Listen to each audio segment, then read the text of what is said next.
माँ तू सबसे प्यारी है, माँ तू जग में न्यारी है। माँ तू सबसे प्यारी है, माँ तू जग में न्यारी है। अपने आंचल में रखना, अपने आंचल में रखना। हमें वरदानों से भरना। माँ तू सबसे प्यारी है, माँ तू जग में न्यारी है। माँ तू सबसे प्यारी है, माँ तू जग में न्यारी है। Mr. Rajan Samuel, a great missionary in Hindi heartland, first class with distinction.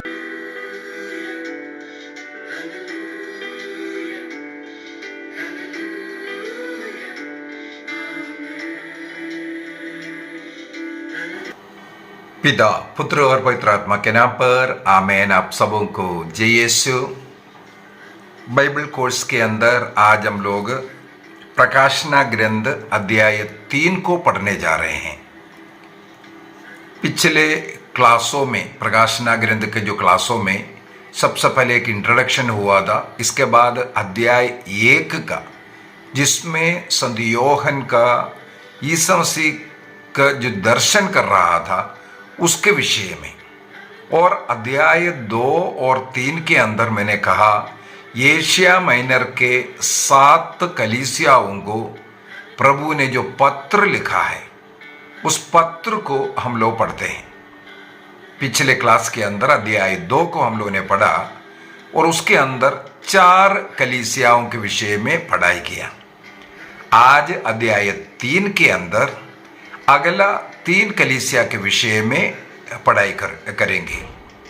और कल एक और क्लास में हम लोग ये अध्याय 2 और अध्याय 3 में ये 7 कलीसियाओं का थोड़ा सा कंपैरिजन करेंगे, उनका लोकेशन थोड़ा देखेंगे, क्या मुख्य संदेश है, ये सब थोड़ा बात हम लोग कल एक और क्लास या अध्याय 2 और 3 के ऊपर भी मनन चिंतन करेंगे। इसलिए आज डायरेक्ट अध्याय 3 में जाएंगे। अध्याय 3 में सबसे पहले सारदेस का जो कलीसिया है, वाक्य 1 से हम लोग पढ़ते हुए इसको सीखते हुए जाएंगे। सारदेस की कलीसिया के स्वर्गदूत को यह लिखो।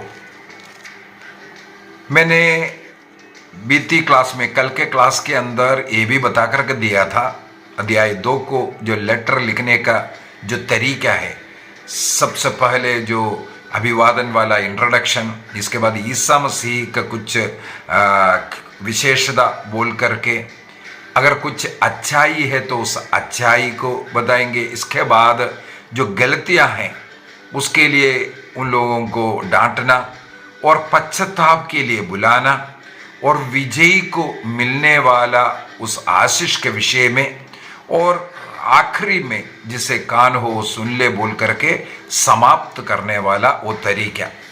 तो हर लेटर में यही मेथड इस्तेमाल किया है। यहाँ पर भी उसी प्रकार सारदेस के कलीसिया के स्वर्गदूत को, अर्थात मैंने बोला है उस कलीसिया का मुखिया अर्थात वहाँ नियुक्त बिशप को लिखने के लिए बोल रहा है, जो ईश्वर के 7 आत्माओं और 7 तारों को धारण किए हैं। हम लोगों ने अध्याय 1 में देखा था ईसा मसीह निवास कर रहा है, पिता पुत्र पवित्र आत्मा हमें वहां पर मिला था। पिता पुत्र पवित्र आत्मा कहां पर है?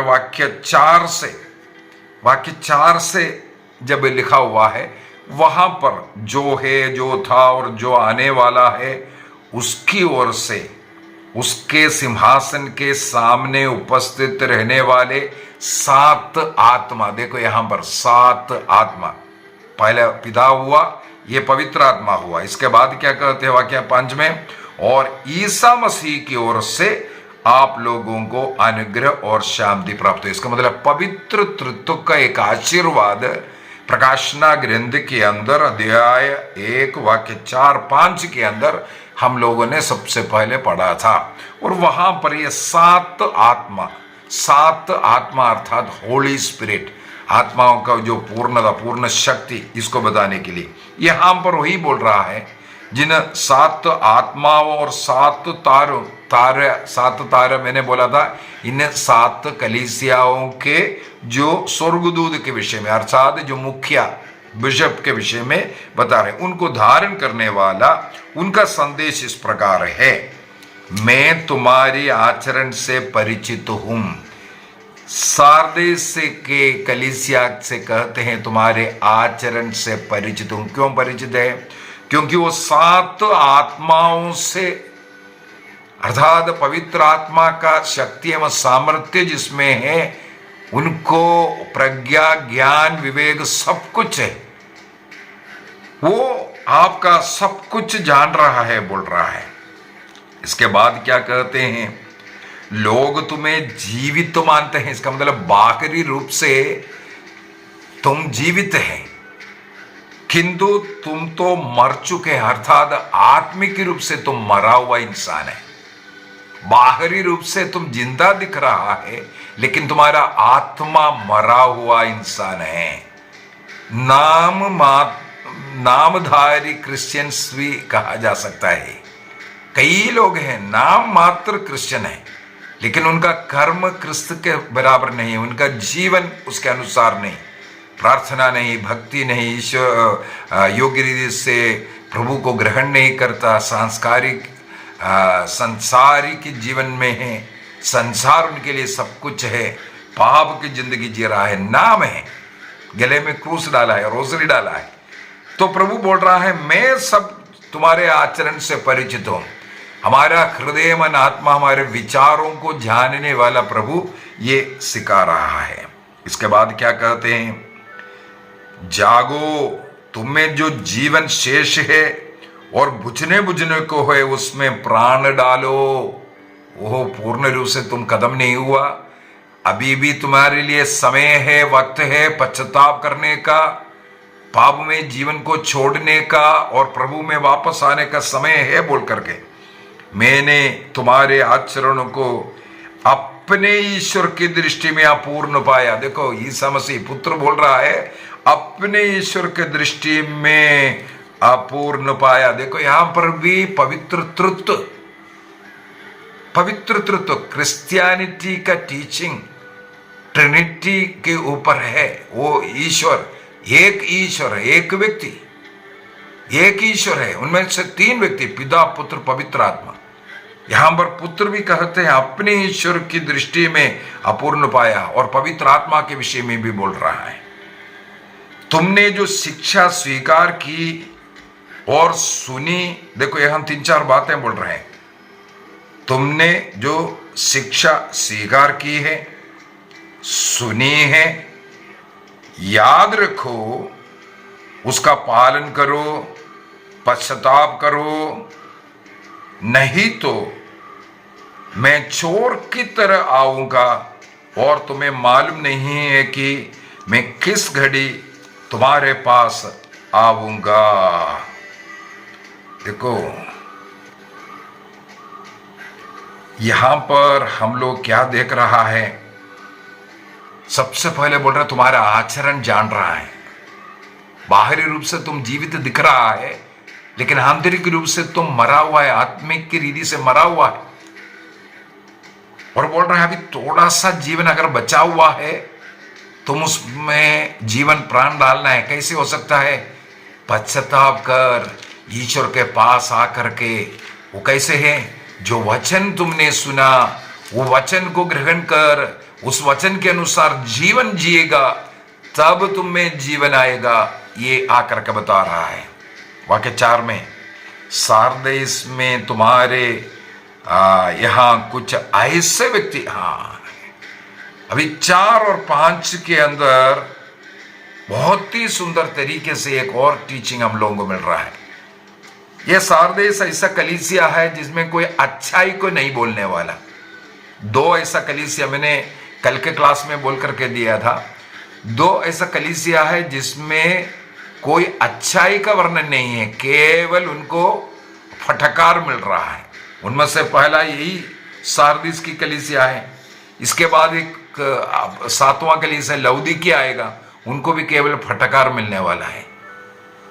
देखो, बुराई से भरा हुआ है, फिर भी उस कलीसिया में कुछ लोग ऐसे हैं जो अन्य लोगों के साथ पाप में नहीं गिरा। इसका मतलब पूरा कलीसिया, सारदीस का पूरा कलीसिया भ्रष्ट नहीं है, नष्ट नहीं हुआ है करके यहां प्रभु प्रमाण देता है। कुछ ऐसे व्यक्ति है जिन्होंने अपने वस्त्र दूषित नहीं किए हैं, वे उजले वस्त्र पहनकर मेरे साथ टहलेंगे, क्योंकि वे इसके योग्य है।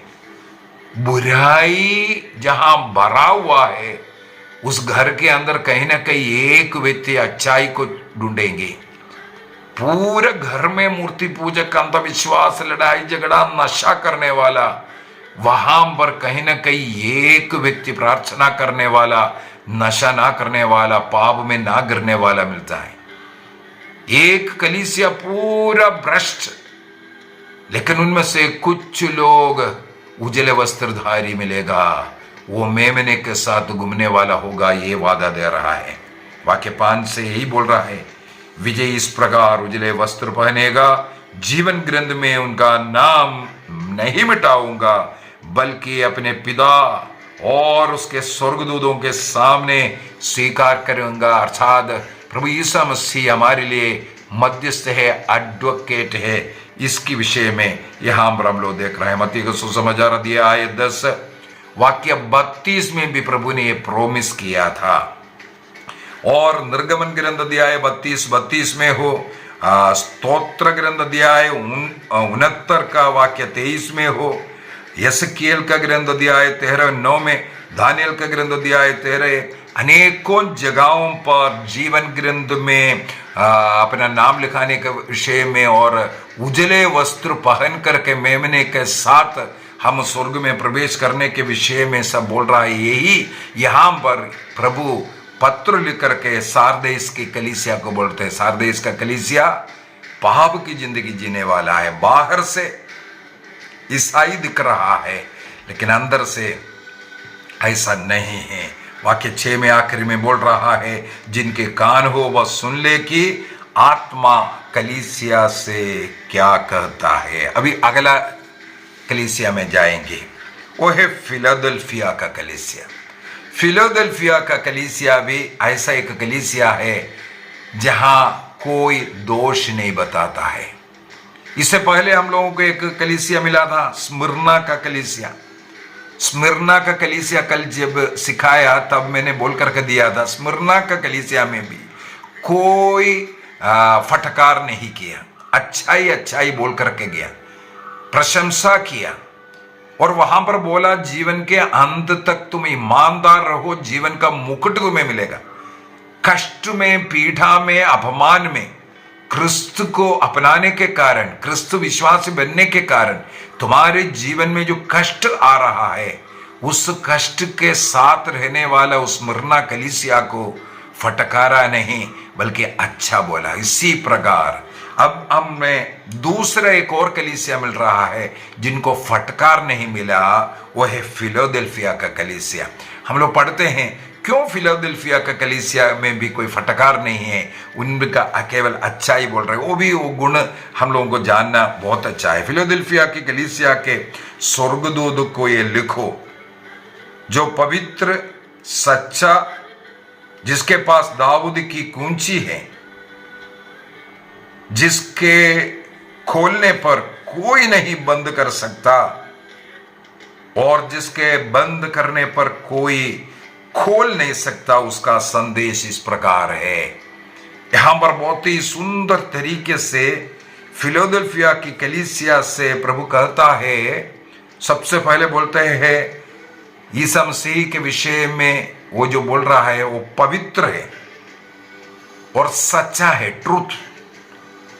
इसके बाद बोलते हैं जिसके पास दाऊद की कुंजी है। यदि हम लोग नबी इसहाक का ग्रंथ अध्याय 22 को पढ़ेंगे, 22 में, वहां पर हम लोगों को मिलता है कि ये जो कुंजी, दाऊद का कुंजी, प्रभु ईसा मसीह के हाथ में है करके वह दाऊद के सिंहासन पर हमेशा के लिए रहने वाला उस पुत्र ईसा मसीह के विषय में ही वहां पर बोल कर दे रहा है।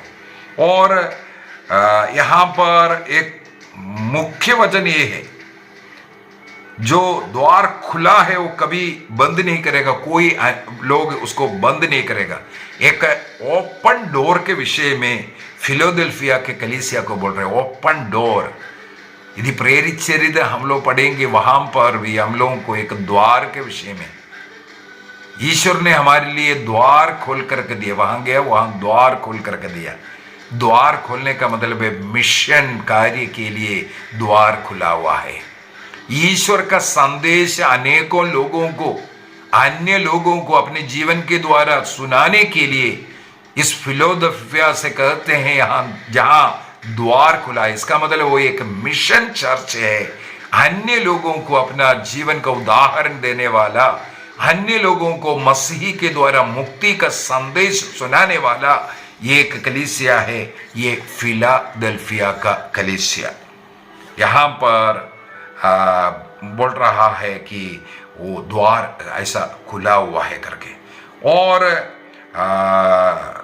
पवित्र है और सत्य है, ये सब जो बोल करके ईसा मसीह का वो जो टाइटल यहाँ हम लोगों ने देखा। और प्रभु को जो मिला हुआ अथॉरिटी, अर्थात दाऊद की कुंजी जो रखने वाला कीस, चाबी दाऊद का, इसे का ग्रंथ दिया है 22 में बोला हुआ उस कुंजी, और वो खुला है, कोई बंद नहीं कर सकता है।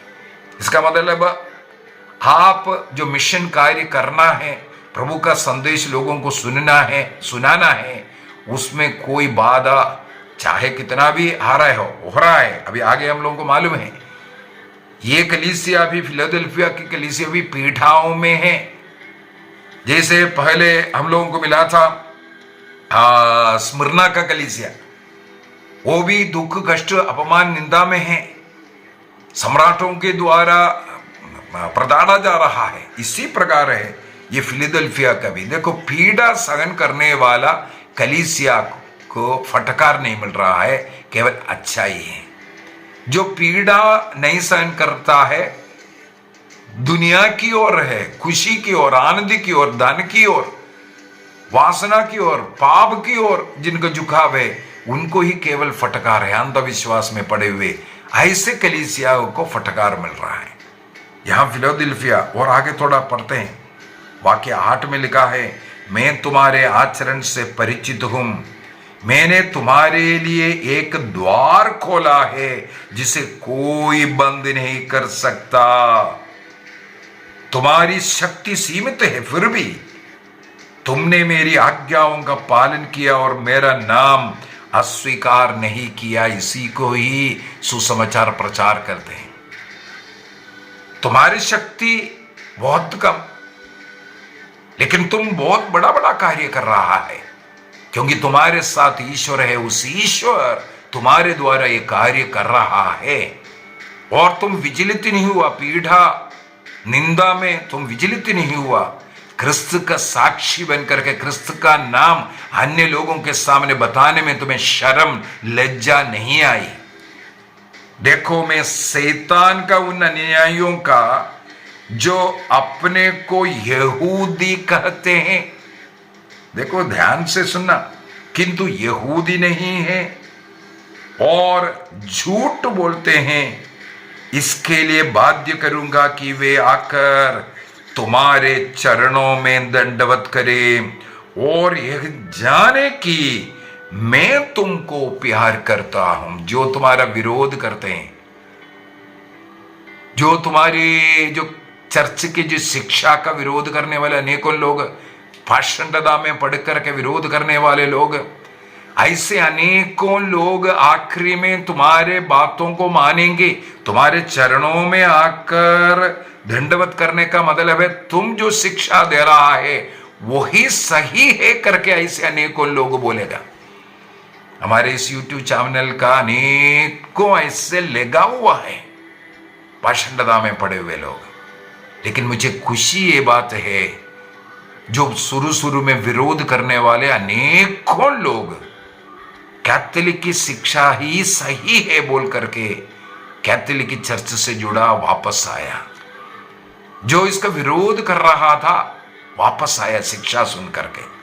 यही यहां पर बोल रहा है, तुम्हारे चरणों में आकर के दंडवत करने का मतलब है तुम्हारी शिक्षा को वो हाँ करेगा, वो सही है, कैथोलिक शिक्षा सही है। जिस शिक्षा के पीछे गया उनको क्या बोल रहा है, शैतान के उन अनुयायी, शैतान के पीछे चला गया था। अपने अपने नाम से कलीसिया खोल करके बस बाइबल रखा, अपनी इच्छा के अनुसार कुछ भी प्रवचन दे रहा है, यहां आओ वहां आओ ऐसे सब बोल करके अपने को ईसाई कहेंगे। यहां पर लिखा हुआ जो यहूदी, उस समय का यहूदी, आज हम लोग वहां उसको ईसाई बोलेंगे, लेकिन सचमुच में वह यहूदी नहीं है, वो शैतान के अनुयायी। इसके बाद क्या कहते हैं, उनको ये पता चलेगा मैं तुम्हें प्यार करता हूं, अर्थात कलीसिया में क्रिस्त रह करके क्रिस्त की शिक्षा सुनाया जाता है, क्रिस्त की शिक्षा सुनाया जाता है, हम अपना व्यक्तिगत नहीं।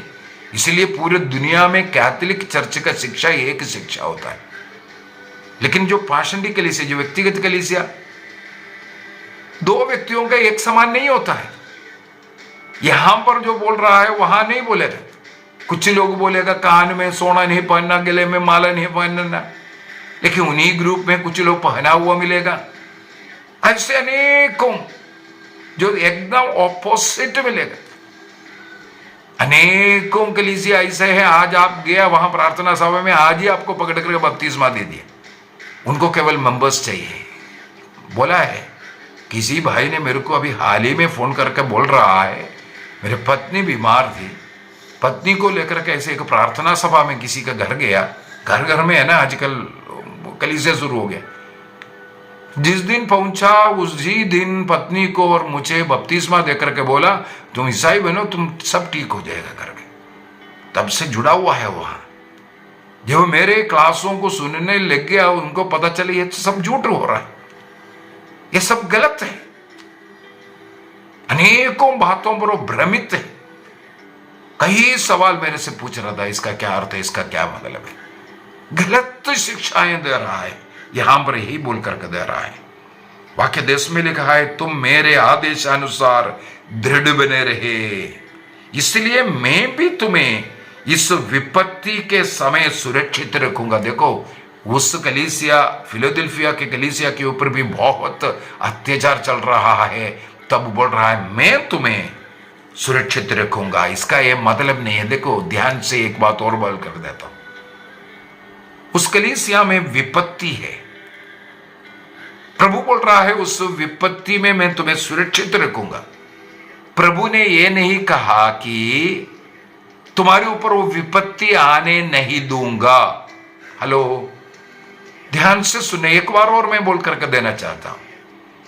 अनेकों ऐसा पाषंडता सिखाने वाले लोग हैं, यहां आ जाओ, बपतिस्मा ले लो, डुबकी लगा दो, तुम्हारा सारा विपत्ति रोग सब दूर हो जाएगा। ये झूठी शिक्षा, शैतानी शिक्षा, बाइबल में ये लिखा हुआ है। यहां पर प्रभु बोल रहा है तुम कमजोर है, बलहीन है, लेकिन तुम ईमानदारी के साथ वचन के अनुसार जो सेवा कर रहा है और तुम्हारे ऊपर बहुत विपत्तियां हो रहा है। ये पत्र लिखने का पीछे का कारण ही है, ये सम्राट के द्वारा सम्राटों का पूजा करवा रहा है, जगह जगह सम्राटों का मंदिर बनाया है, अन्य देवी देवताओं का पूजा कर रहा है। यीशु का नाम लेना उनके लिए दंडनीय हो गया। उस अवस्था में भी, उस विपत्ति में भी उस व्यक्ति, ये जो फिलाडेल्फिया का कलीसिया दृढ़ रहे, अपने विश्वास को त्यागा नहीं है। तो प्रभु बोल रहा है इस विपत्ति में मैं तुम्हें सुरक्षित रखूंगा। तुम्हारे ऊपर पीड़ा आएगा, वो सहने का शक्ति तुम्हें मैं दूंगा। तुम्हारे विरुद्ध में अन्य लोग आएगा, लेकिन वहां पर तुम्हें शक्ति प्रदान कर तुम्हारे साथ तुम्हारे जीवन को बचाकर रखने वाला व्यक्ति मैं हूं। उदाहरण के लिए मत्ती का सुसमाचार दिया है 11 वाक्य 28, हम लोग सब जानते हो वचन। वहां पर क्या कहते हैं? प्रभु यीशु मसीह कहते हैं, थके मांदे बोझ से दबे हुए लोगों, तुम सब मेरे पास आओ। इस प्रकार विपत्तियों में थका हुआ है, जीवन की समस्याओं के कारण, बीमारी के कारण, पाप के कारण थका हुआ है, प्रभु कहते हैं तुम मेरे पास आओ, मैं तुम्हारा उस थकावट का कारण, वो जो बोझ है या विपत्ति है, उसको हटाऊंगा करके नहीं बोला। प्रभु बोल रहे हैं तुम अगर मेरे पास आएगा तुम्हें विश्राम मिलेगा, मैं तुम्हें विश्राम दूंगा। तो हमें ये जो कष्ट पीड़ा, ये क्रूस क्रिस्त के साथ अगर उठाएंगे, क्रिस्त के साथ उठाएंगे, हमें क्रिस्त से, उस क्रूस से शक्ति मिलेगा, सामर्थ्य मिलेगा। अभी आगे क्या लिखा है? जो समस्त पृथ्वी पर आने वाली है और उसके निवासियों की परीक्षा लेगी, ये जो विपत्ति के विषय में बोला। इसके बाद आगे, मैं शीघ्र ही आने वाला हूं, जो शिक्षा तुम्हारे पास है उस पर दृढ़ बने रहें, जिससे कोई तुमको तुम्हारे उस मुकुट से वंचित ना करे। देखो साफ साफ बोल रहा है, तुम्हें दृढ़ बने रहना है। ये जो कष्ट पीड़ा को देकर के तुम्हें निराश होने की जरूरत नहीं है, उस विश्वास को त्याग करके तुम भागना नहीं है। यदि तुम इसमें दृढ़ रह रहा है, क्योंकि वहां भटकार नहीं है, उनकी प्रशंसा कर रहा है, जीवन का मुकुट कोई भी तुमसे नहीं छीन सकता।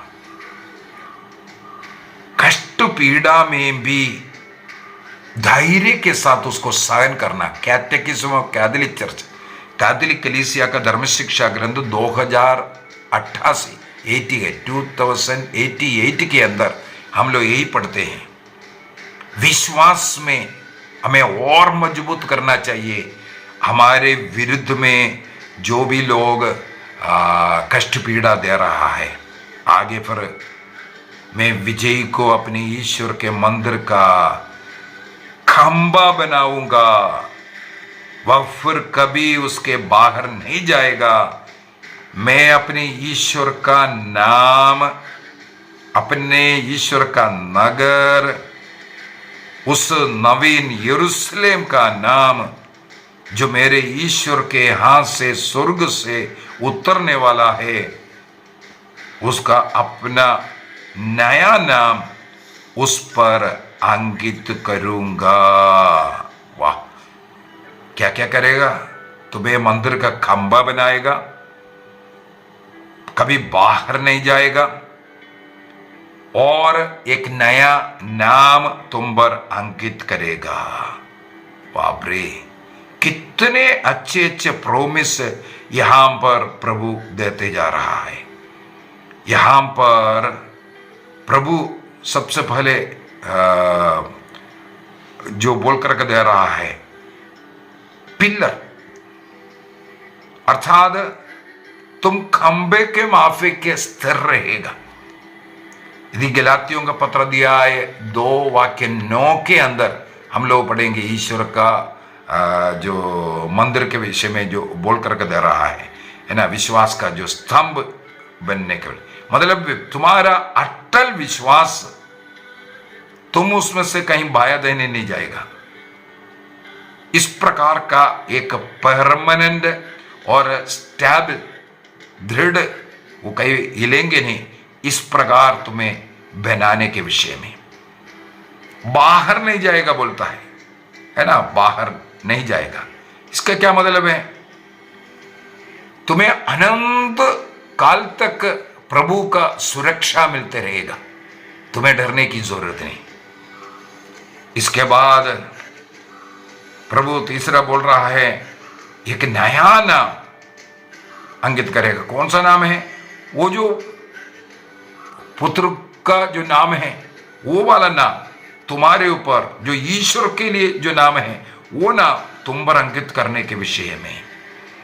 और जो उस नगर का, यरूशलेम का, उसका जो नाम का मतलब है स्वर्गीय, जो यरूशलेम का, स्वर्गीय यरूशलेम का आपको मेंबरशिप मिल रहा है, आप वहां का नागरिक बन रहा है। यदि इब्रानियों का पत्र अध्याय 12 को पढ़ेंगे, वाक्य 22 में भी हम लोगों को इस प्रकार का कुछ वचन मिलता है। और ये जो नया नाम है क्रिस्त के साथ हमें जोड़ करके बोल रहा है।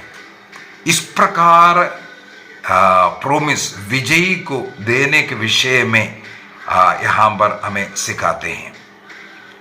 और तुम्हारे लिए हमेशा द्वार खोलकर रख रहा है। इस प्रकार स्थिर रह करके अपने जीवन का उदाहरण अन्य लोगों को देना, ये साफ साफ सिखाता हुआ। थोड़ा आगे बढ़ते हैं। एक और कलीसिया बाकी है, वो है लौदीकिया का कलीसिया। लौदीकिया के कलीसिया के स्वर्गदूत को लिखा वाक्य 14 से लेकर के आखिरी 22 तक का वचन है। वहां पर ईसा मसीह के लिए जो टाइटल उपयोग किया है, आमेन, विश्वसनीय तथा सच्चे साक्षी, ईश्वर की सृष्टि के मूल स्रोत का संदेश, इस प्रकार बोलकर, मतलब 3 टाइटल। एक आमेन लिया है, इसके बाद विश्वसनीय तथा सच्चे साक्षी है करके बोल रहा है, और तीसरा है ईश्वर की दृष्टि में सृष्टि के मूल स्रोत है वह कर करके, इस प्रकार जो बोल करके देने वाला। ये हम लोग दूसरा कुरिन्दी अध्याय 1 वाक्य 20 में भी हम लोग इसके विषय में पढ़ सकते हैं। अर्थात पूर्ण रूप से ईश्वर ही, क्रिस्त ही सत्य है। और यहां पर लिखा है जो सृष्टि के मूल स्रोत, कोलोसियों का पत्र में भी हमें मिलेगा। कोलोसियों का पत्र अध्याय 1:15 में लिखा है क्रिस्त के विषय में हो, सब सृष्टियों का मूल स्रोत है, ऐसा कर करके। तो यहां पर एक और बात है, लौदीकिया के कलीसिया, हमें अभी आगे ये मिलेगा। प्रभु बोलता है, मैं तुम्हारे आचरण से परिचित हूं, तुम ना तो ठंडे हो ना गर्म है, कितना अच्छा होता कि तुम ठंडे या गर्म होता, बोल करके ये जो बोल रहा है, इसका मतलब है इस कलीसिया, लौदीकिया के कलीसिया को भी कोई तारीफ नहीं किया, कोई तारीफ नहीं किया। तो 2 कलीसिया ऐसे हमें मिला जो तारीफ नहीं मिला। एक सार्दिस का कलीसिया को तारीफ नहीं मिला, दूसरे ये लौदीकिया का कलीसिया, 5वां और 7वां कलीसिया को कोई तारीफ नहीं मिला, फटकार मिल रहा है। और 2 कलीसिया अभी कल के क्लास के अंदर हम लोग एक बार और इसका कंपैरिजन करेंगे, थोड़ा समय के कमी के कारण आगे बढ़ते हैं। तुम्हारा आचरण में जान रहा हूं बोल रहा है, विश्वसनीय तथा सच्चे साक्षी, ईश्वर के मूल स्रोत, वो ईश्वर बोल रहा है कि तुम्हारा आचरण जान रहा हूं, तुम ना तो गर्म है ना ठंडे, बल्कि तुम किस प्रकार का है, तुम गुनगुना है, तुम गुनगुना है करके कहते हैं। क्या करना है यहां पर, ये गर्म या ठंडा, देखो पानी के विषय में, पानी पीने के लिए एक तो गर्म होना चाहिए, नहीं तो ठंडा, ये दोनों अवस्था रुचिप्रद होता है और शरीर के लिए फायदा भी हुई है। यदि कुनकुना है ना, कोई बोलता है उसूम कर देता है, ये कुनकुना करना, पानी को बॉईल नहीं किया, वो पानी पीने के लिए मुंह में भी टेस्ट नहीं है, कहा जाता है वो शरीर के लिए भी हानिकारक है। दूसरा एक और बताया जाता है, इस प्रकार का ये जो पानी, जो गर्म पानी और जो ठंडा पानी, जो मेडिसिनल पर्पस के लिए भी जो इस्तेमाल करेगा, इस प्रकार का ठंडा का मतलब एकदम फ्रिज्ड ठंडा नहीं बोल रहा है, जो नॉर्मल पानी को ही ठंडा यहाँ लिखा है, ये नहीं है फ्रिज में कर करके पीने वाला, वो कभी पीना भी नहीं चाहिए। तो ये गर्म होना चाहिए, वो पीने के लिए अच्छा है, नहीं तो नॉर्मल वाला। वो दोनों मेडिसिनल के लिए भी, शरीर के लिए अच्छा है करके मुझे ये पढ़ने के लिए मिला। मत्ती के सुसमाचार उसके अध्याय 11 वाक्य 12 को थोड़ा पढ़ते हैं। मत्ती के सुसमाचार अध्याय 11 का वाक्य 12 में लिखा है, योहन बपतिस्ता से लेकर के उस समय से आज तक लोग स्वर्ग के लिए बहुत प्रयत्न करते हैं और जिनमें उत्साह है उस पर अधिकार प्राप्त करते हैं। इसका मतलब स्वर्ग राज्य के लिए हमारे अंदर एक उत्साह होना जरूरी है। यहां पर आत्मिक आध्यात्मिक गुनगुनापन के विषय में बता रहे हैं। आध्यात्मिक गुनगुनापन ईश्वर के लिए स्वीकार्य नहीं है।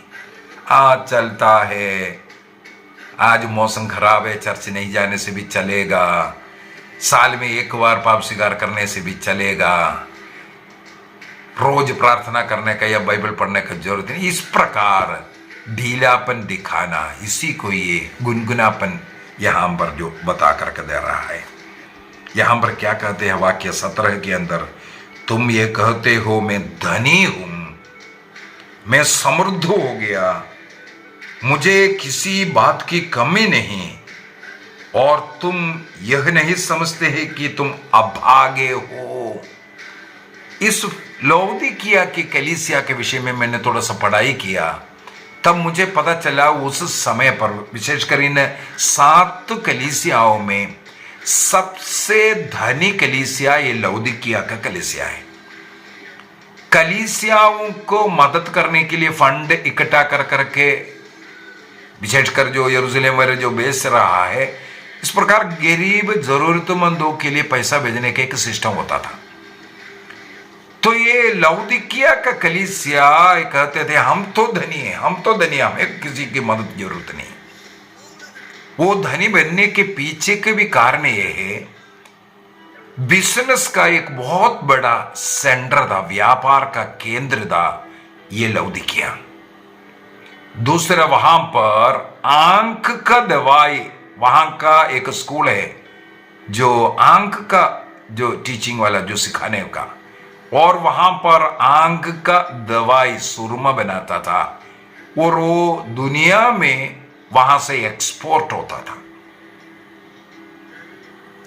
दूसरी बात है, वहां एक प्रकार का ब्लैंकेट होता था, काला ऊन का बना हुआ ब्लैंकेट्स, वो भी बहुत फेमस था। वहां से इसका भी व्यापार बहुत ज्यादा होता था। इस प्रकार उस प्रदेश बहुत ज्यादा धनी बन गया था। अभी हम लोग प्रभु ने क्या पत्र में लिख कर बोल रहा है उसको पढ़ते हैं। तुम कहते हो कि तुम धनी हो, लेकिन प्रभु क्या कहते हैं, तुम अभागे हो, तुम दयनीय हो, दरिद्र हो। जहां आंख का स्कूल चल रहा है, जहां आंख के लिए औषधि बनने वाला जगह, एक्सपोर्ट होने वाला जगह, उस जगह का, उस कलीसिया को बोल रहे हैं तुम अंधे हो। कपड़ों का व्यापार वहां चल रहा है, वो एक्सपोर्ट होने वाला ऐसे एक बिजनेस केंद्र, वहां के कलीसिया को प्रभु कहता है तुम नंगे हो। इसके बाद वाक्य 18 में लिखा है, मेरी बात मानो, मुझसे आंख में दबाया हुआ सोना खरीद कर धनी बन जाओ। धनी बनने के लिए मुझसे तुम सोना खरीदो बोलता है। इसके बाद कहते हैं उजले वस्त्र खरीद कर पहनो और अपने नंगेपन की लज्जा को ढक लो। ओहो, जहां कपड़ा का व्यापार चल रहा है उस जगह को बोल रहा है तुम मुझसे खरीदना। इसके बाद अगला तीसरा और है कि तुम अंजन खरीद कर आंखों पर लगाओ जिससे तुम देख सको। जहां आंख का बीमारी के लिए दवाई बनाया जा रहा है, उस देश के लोगों को कहते हैं, उस कलीसिया को कहते हैं, तो मुझसे खरीदो, इसके बाद आंख पर लगाओ, तब तुम्हें ये आंख दिखाई देगा। ये सब बोल करके सिखा रहा है। बहुत ही खतरनाक शिक्षा यहाँ मिल रहा है और फटकार के ऊपर फटकार होता जा रहा है। और यहाँ पर आगे लिखा है, मैं जिन सबों को प्यार करता हूँ उन्हें डांटता और दंडित करता हूँ, इसलिए उत्साही बनो और पश्चाताप करो, अपने पाप से पश्चाताप करो। जो घमंड का, अहंकार का ये जो स्वभाव, हम लोग 7 मूल पाप का भी क्लास आजकल चल रहा है। जिस प्रकार यहां पर हम लोग देख रहा है, अहंकार से भरा हुआ एक कलीसिया, इस कारण वहां पाप बढ़ गया। पापों का जननी है अहंकार, घमंड। यहां पर आगे पश्चाताप का एक आह्वान प्रभु करते हुए आगे वाक्य 20 में लिखा है। हम लोग सब जनरली इस्तेमाल करने वाले एक वचन यही है। प्रकाशना ग्रंथ 3:20 में लिखा है, मैं द्वार के सामने खड़ा होकर के खटखटाता हूं। यदि हम लोग उस द्वार का, कई जगहों पर उसका फोटो बनाता है, द्वार पर खड़े होने वाला ईसा मसीह खटखटाने का, बाहर देखेंगे वहां पर कोई हैंडल नहीं है, उसको खोल करके अंदर जाए। कहां से खोलना पड़ेगा? हैंडल अंदर है। इसलिए जब तक अंदर से खोलेंगे नहीं, बाहर से यीशु अंदर प्रवेश नहीं कर सकता। प्रभु कहते हैं, मैं द्वार पर खड़े होकर के खटखटाता हूं, यदि कोई मेरी वाणी सुन करके द्वार खोलेगा तो मैं उसके यहां आकर उसके साथ भोजन करूंगा और वह मेरे साथ। देखो, मेमने के विवाहोत्सव के लिए निमंत्रण प्रकाशना ग्रंथ के अंदर आखिरी में हम लोग वही देखते हैं। प्रभु यहां कहते हैं तो पश्चाताप करो, प्रभु को अपने यहां, अपने घर में, अपने हृदय में, अपने जीवन में आने दो, तब तुम मेरे साथ उस भोजन करेंगे। आखिरी में लिखा है, मैं विजयी को अपने साथ उसी तरह अपने सिंहासन पर विराजमान होने का अधिकार दूंगा, जिस तरह मैं विजयी होकर अपने पिता के साथ उसके सिंहासन पर विराजमान हूं।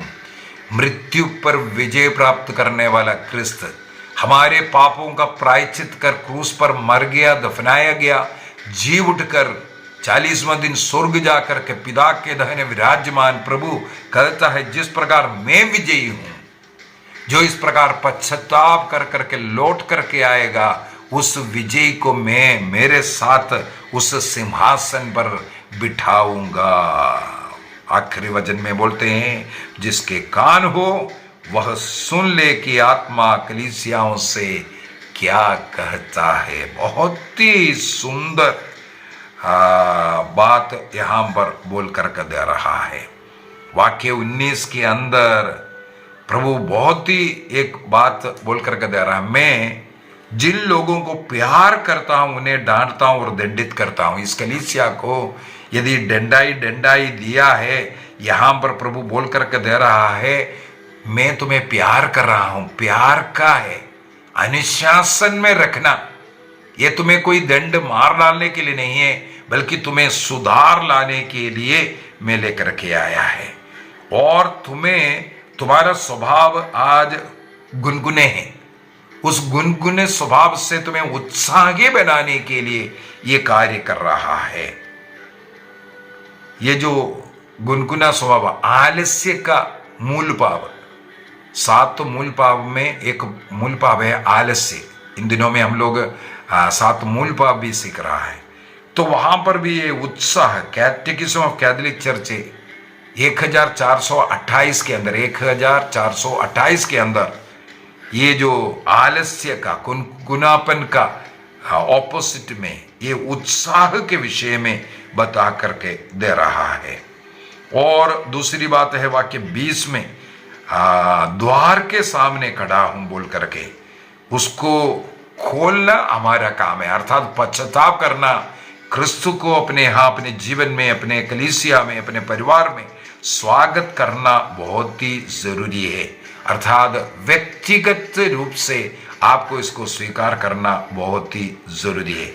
इसके बाद भोजन करने के विषय में क्रिस्त ने अंतिम भोजन के समय पर हमारे लिए पवित्र यूक्रिस्त भी स्थापित किया और उसमें हम सबों को प्रतिदिन स्वागत करते हैं।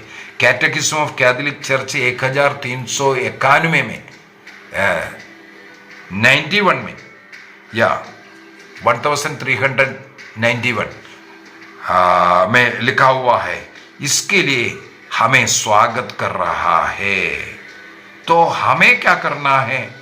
प्रतिदिन की मिसा में जाने का, बार बार पाप स्वीकार कर पश्चाताप कर क्रिस्त को अपने मुक्तिदाता के रूप में स्वीकार करना। मैं नहीं प्रभु, मेरे पास अगर एजुकेशन है, नौकरी है, पैसा है, गाड़ी है, कुछ भी है, वो प्रभु आपका देन है। इस प्रकार धन्यवाद भरा हुआ एक हृदय के साथ हमें जीवन जीने की जरूरत है। तो हम लोगों ने 7 कलीसिया के विषय में अध्याय 2 और 3 के अंदर समाप्त कर रहे, समय की कमी के कारण मैं समाप्त कर रहा हूँ। अभी कल के क्लास में इनको मिला करके क्या डिफरेंस था और इसका लोकेशन क्या है, क्यों ये 7 कलीसिया है, क्यों इस ऑर्डर में है, ये सब मैं आपको बता करके दूंगा। प्रभु हम सबों को आशीष दे, पिता पुत्र और पवित्र आत्मा के नाम पर आमीन। आप सबों को जय यीशु।